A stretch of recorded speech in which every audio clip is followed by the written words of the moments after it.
Y es tiempo también de darle la bienvenida a los invitados del día de hoy. Primero, pues esta gran actriz María René Prudencio, y después este estupendo realizador que es David Pablos, que están aquí en el estudio de visita para hablar en esta ocasión de La vida después. Esta pues cinta dura, definiría yo, por el tema que toca y por cómo lo toca además, pero también que pues creo necesaria ver, porque te deja muchas cosas, a reflexionar, que en una cultura como la mexicana de repente pues no se reflexionan. A lo mejor no porque no se quiera, sino porque no se permite o está mal visto reflexionar al respecto, ¿no? Ahorita hablamos del tema. Se estrena el 23 de octubre en algunas salas especiales, también por el tipo de cine que es, y se entiende, pero por eso creo también importante darle este espacio a este tipo de cine, porque lo bueno es que se esté haciendo cine mexicano de todo tipo, ¿no? Y para mí solo hay dos tipos de cine, el bueno y el malo, ¿no? Y pues es buen cine mexicano, así es que bienvenidos, María René, qué gusto verte, David, qué gusto saludarte de nueva cuenta. La vida después, tu ópera prima, ¿no?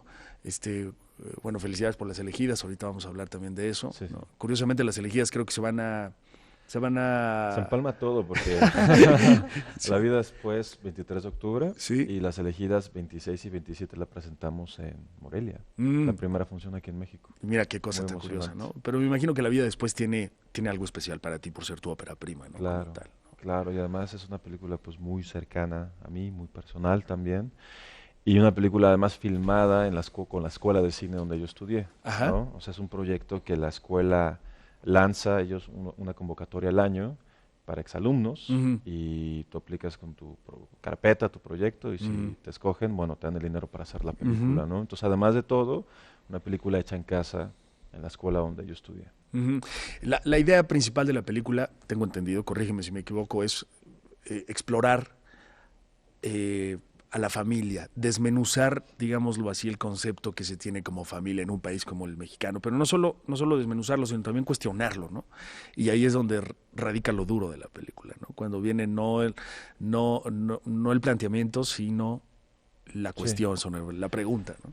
Pues sí, digo, aborda la relación de hermanos, pero también de la madre y los hijos, y un poco yo veo esta familia como una serie de personajes bastante solitarios viviendo bajo el mismo techo. Hay una incomunicación enorme. Últimamente me han preguntado mucho pues, sobre la madre, sobre el personaje de la madre. ¿Y cómo no hacerlo? Sí, ¿no? Y yo, interesante porque alguien mencionó el personaje de Nora de Casa de Muñecas, en el sentido de que es una mujer que finalmente tiene muchas cosas que resolver y que hacer, y que creo llega un momento en el que eso es lo más importante, ¿no? Silvia, ¿no? Sí. Esa es la madre a la que se refiere. Sí, es interesante porque no creo que sea solo privativo de la cultura mexicana, en todo caso de la latinoamericana. Esta ficción amable que tenemos sobre la familia, que es el lugar donde nos consuelan, donde nos recogen, donde nos abracen, donde todo es bondad y todo es paz, cuando en realidad muchas veces no es así y nos negamos a enfrentarlo, y creo que eso es uno de los problemas de salud más grande que tenemos como cultura. Como sociedad. Como también. sociedad. Enfrentar el hecho de que hay familias destructivas, hay familias que te dañan, hay familias que están enfermas de generaciones de tristeza. Y que hay relaciones dentro de la familia, ¿no? Y que vas heredando esta tristeza. A mí La vida después me parece una película muy brutal, muy fuerte, porque habla sobre la tristeza y sobre los efectos corrosivos de la tristeza en las relaciones familiares y en los destinos. Pero también es una película sobre elegir, asumir tu herencia como algo inamovible o elegir salir de ahí. Es decir, este es un ciclo que yo no voy a continuar. Y las consecuencias que eso implica también. A eso iba. Porque parece que cuando nosotros, en la medida en que nosotros crecemos, en la familia se da todo por hecho, ¿no? Que tienes que querer a tu hermano porque es tu hermano, tienes que respetar a tu mamá porque es tu mamá. Y porque tu mamá te va a querer a ti, ¿no? Exacto, o sea, sí, pero a lo que voy es que todo se da por hecho, ¿no? Por el simple hecho de ser familiares, de tener lazos en la sangre o el mismo ADN, se da por hecho que los afectos son automáticos, son inmediatos, ¿no? Y muchas veces se descuida el trabajar en las relaciones dentro de la familia y se tienen que trabajar también, ¿no? Fue eso parte de lo que a mí me hizo reflexionar esta película. Ver, Increíble. ¿no? Increíble que es eso, porque esa es la esencia del proyecto, así es como yo empecé a trabajarlo. Yo siempre cuando escribo un guión tengo una premisa, y esa era precisamente la premisa de esta película, ¿no? El hasta dónde se permiten ciertos abusos dentro de las relaciones familiares por este simple hecho cultural de, pues, ¿por qué es tu hermano? ¿O por qué es tu hermano mayor? ¿O por qué es tu hermano menor? ¿O porque soy tu madre? ¿No? ¿O porque es tu padre? Él puede hacerlo todo, decirlo todo, tener toda la razón simplemente por el hecho de ser tu padre. Es fuerte, ¿no? Es terrible. ¿Cuántos realmente nos sentamos a reflexionar sobre eso? Sí. ¿Cuántos decimos, a ver, si yo tengo un problema con un familiar, ¿no? ¿Qué tanto he trabajado para que ese problema sea, o qué tanto he trabajado para que ese problema no sea, ¿no? Es interesante, ¿no? Y sí creo que ante todo está el trabajo individual, o sea, el trabajo personal, y a partir de eso entonces poder abordar las relaciones. Que creo que al final es lo Toda que... la película es para llegar a eso. ¿No? Así Así no es. lo diremos. Así es. El papel de la madre en esta película, pues es prácticamente el hilo conductor, ¿no? Estaba yo pensando ahorita en una cultura como la mexicana, la latinoamericana, tú lo señalabas, pero la mexicana es especial, porque la mexicana te podrán hacer de todo, ¿no? Te podrán decir lo que sea, te podrán robar, pero no me mientas la madre, porque entonces ahí sí vienen los problemas, ¿no? Me imagino que todo esto lo tomaste en cuenta para desarrollar el personaje de Silvia. Pues fue muy interesante. A mí el guión me parece fantástico, me parece de veras uno de los mejores guiones que yo he leído en mi vida, y me parece fantástico por una cosa muy intuitiva, muy acertada, que es, uno no puede hablar sobre la tristeza, es muy difícil articular un discurso sobre la tristeza, una tristeza tan grande como la de este personaje, esta depresión tan devastadora que afecta hasta tu proceso cerebral, o sea, fisiológicamente lo afecta. Es muy difícil establecer un discurso, decir, ayúdame, me pasa esto. Y creo que lo que tiene el guión es eso. Hay un silencio, hay muchos silencios que son muy elocuentes, bueno, porque hablan justamente de esa incapacidad de comunicar esos dolores. Entonces, eso me pareció fascinante de ese personaje y de la estructura. También esta cosa latinoamericana donde no hablamos. Bueno, que también es danesa, o sea, también piensas en Festen. Toda esta cosa familiar mundial donde las cosas no se hablan y están ahí, presentes, ahogándote, o las horas, que es sajona, o sea, esta cosa de no hablar de lo que se tendría que hablar y dejar que nos sepulte. O se habla demasiado sobre lo que realmente no importa para tapar esos vacíos, sobre lo importante, sobre la tristeza, ¿no? Desarrollaste el guión con alguien más. Con Gabriela Vidal. Con Gabriela Vidal. Que justo ayer hablaba de eso, ¿no? Que es un guión bastante poco dialogado. Sí. Y todavía en edición cortamos más diálogos. Estamos con un 40% de diálogos. Volví a ver la película y es muy silenciosa, pero eso es para mí donde está gran parte de la fuerza de la película. Sí. Porque además creo que el espectador va rellenando esos silencios y ahí es donde se establece una conexión bastante más fuerte. Sí, ¿no? El ritmo tenía que ser así, ¿no? Y aparte, creo que también todo el diseño de la película te lleva a esa profunda tristeza que se vive, no nada más con este personaje, no, sino en, en general con los hermanos, ¿no? Estoy platicando para la gente que nos escucha en radio con María René Prudencio y con David Pablos acerca de esta ópera prima precisamente de David que se llama La vida después. Se estrena el 23 de octubre en salas muy específicas. En salas, ¿no? Ajá, se estrena en Cineteca Nacional. Sí. Cine Tonalá, Cinemex Reforma, Cinépolis Diana, no, Cinépolis Diana, IFAL, y la Casa del Cine. Ok, y me imagino que va a estar durante un periodo reservado, ¿no? Pues vamos a ver. Y yo después, ahorita es, digamos, un estreno en el DF y posteriormente viaja a distintos estados de la República, principalmente en este circuito, ¿no? De cinetecas. Hay que verla. Sí. Oigan, se quedan conmigo en la radio un ratito más porque quiero preguntarte sobre... Mañana voy a hablar con Roberto Gómez Fernández acerca del Gran Hotel, pero pues ya que estás aquí, sería un desperdicio no platicar contigo acerca de ese reto que es adaptar una serie tan exitosa como esa.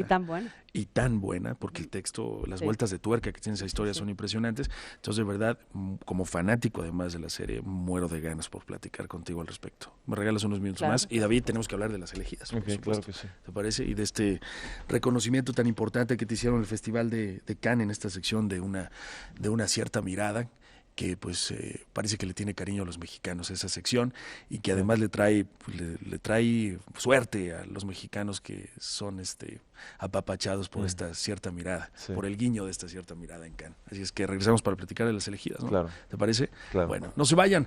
Despedimos a la gente que nos sigue a través de televisión, pero continuamos con más a través del 104.1 FM y del 1500 AM, Radio Fórmula, claro. 11:01 es tiempo del centro de la República Mexicana. Estamos de regreso. Bueno, de regreso para todos aquellos que nos escuchan desde las 10 de la mañana y aún continúan con nosotros a través de la señal de Radio Fórmula. Y a todos aquellos que nos están sintonizando en este momento, yo, Javier Poza, les doy la más cordial de las bienvenidas. Estoy platicando muy a gusto, como siempre, con María René Prudencio y David Pablos. Hablamos antes de ir al pausa comercial acerca de La vida después, esta ópera prima de David Pablos, multipremiada además película. Ha recibido cualquier cantidad de reconocimientos. En Rusia recibió uno muy importante, ¿no? Así es, en Vladivostok. Sí. María René fue en mi representación a Rusia. Sí. Y me mandó al otro lado del mundo. ¿Y qué tal? Muy impresionante, extraño. ¿no? Extraño, ¿sí? No, es que Vladivostok es un lugar muy extraño. Vladivostok. Está a 9 horas de Moscú. Ok. Entonces es como más coreano que ruso. Era una base militar que ya no es, o sea, es un lugar extrañísimo. Sí. ¿Y cómo ha recibido otros grandes reconocimientos? Sí, no, y además afortunadamente he tenido un largo recorrido en festivales. Fueron 2 años de viajes por todo el mundo. Qué padre. Y fue precioso ver eso, cómo conecta con la gente. Y siempre las sesiones de preguntas y respuestas eran más como psicoanálisis. Sí. Es que sí, al final sí. Sí. Al final sí. Y me imagino el planteamiento, sin entrar en lo personal, vino de un cuestionamiento tuyo en ese momento, ¿no? Claro. Acerca de la familia, acerca de lo que te parecía. Sí. Bueno, ahí está, se estrena el 23 de octubre, La vida después. Hay que ver este tipo de cine, de verdad se las recomiendo ampliamente, sobre todo por el tema que toca, que es el tema pues de la familia y de cómo se maneja la tristeza, que pues es de estos sentimientos que si no se atienden de primera mano crecen como una bola de nieve y terminan en situaciones pues a veces lamentablemente fatales. ¿Qué va a pasar con Las elegidas, querido David? Ya para terminar con el tema de cine y entrarle al tema de la televisión. De la televisión. Así es. Las elegidas la presentamos en Morelia. ¿Sí? Luego se va a ir a Los Cabos, al Festival de Los Cabos. Y el estreno comercial va a ser en febrero de 2016. Ajá. La distribuye Videocine. Ok. Y salimos con 175 copias. Es un gran número para Las elegidas. Increíble. Ese es un gran número. Felicidades por Muchas eso. gracias. Felicidades. Oye, ¿qué tal canto? ¿Tuviste oportunidad de estrechar vínculos, de hacer relaciones que tienen que ver con la promoción de tus películas? Bueno, la película además se vendió en el Festival de Así Cannes. es. Ya tiene distribución francesa. La película se estrena en Francia en enero 2016 también. De hecho, la película se compró en Francia antes del Festival de Cannes, ¿no? Y se ha seguido vendiendo. La última venta de Las elegidas fue en Japón, me acabo de enterar. Estuvo en Tokio y ganó por mejor guión Las elegidas. No pude ir. No fuiste a Tokio, te No voy fui a pegar. a Tokio, estaba filmando. Ahí sí me hubieras mandado. No, ahí dice sí. René. No era mi película, pero yo iba de todas Pues sí, maneras. hubiera sido. No, mi película, soy tu amigo. Yo puedo hablar muy bien de cualquier tema. Sí. Bueno, pues felicidades, de verdad. Muchas gracias. Y te puso en otro lugar este reconocimiento en la sección de Una cierta mirada, ¿no? Como director te puso en otro lugar, te pone en otro lugar. Da otro tipo de visibilidad, Así es. definitivamente. Sí. Esto va a impactar tu siguiente proyecto. Ajá, en el que ya estoy trabajando. ¿Ya estás Para el trabajando? próximo año. Para el próximo año ya. Sí. ¿Ya tienes guión?